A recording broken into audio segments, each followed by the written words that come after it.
өз ортаңызды табыңыз. Бір қарт байдың қызы университетті тамамдап жатыр еді.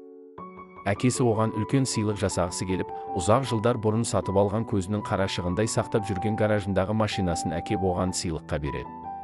Және оны қала орталығындағы машина сататын салонға апарып, бағасын анықтап келуін өтінеді. Бірақ тек бағасын біл, сатушы болма деп ескертеді. Содан қызы машинаны әкесі айтқан автосалонға апарып көрсетеді. Сондағылар бағасын, бұл өте ескі машина. Сол үшін оның бағасы арзан болады. $5000 берсеңіз, сатып аламыз дейді. Қызы келіп жағдайды әкесіне айтады.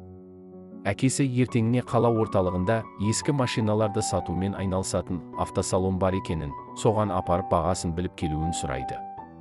Қызы машинаны әкесі айтқан автосалонға апарады. Олар машинаны $20000 бағалайды. Қыз қуанып келіп жағдайды әкесіне айтып береді. Әкесі ертеңіне бүгін қала сыртында ескі машиналардың жәрмеңкесі болады. Сол жерге бар да машина сатылады деп жазып қой. Қаншаға бағалайды екен көрейік. Бірақ қанша берсе де сатушы болма. Тек бағасын біліп келіп, маған айт дейді. Қыз әкесі айтқандай жәрмеңкеге машинаны апарады. Үстіне машина сатылады деп жазып қояды.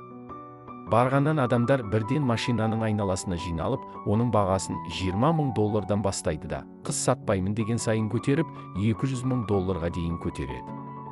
Қызы бір жағынан қуанып, ал екінші жағынан таңғалып, әкесіне болған жайттың бәрін келіп баяндайды. Әкесі, қызым, өзің көзбен көріп куә болғандай әр нәрсенің құны болады. Бір зат ортасына қарай әр түрлі бағаланады.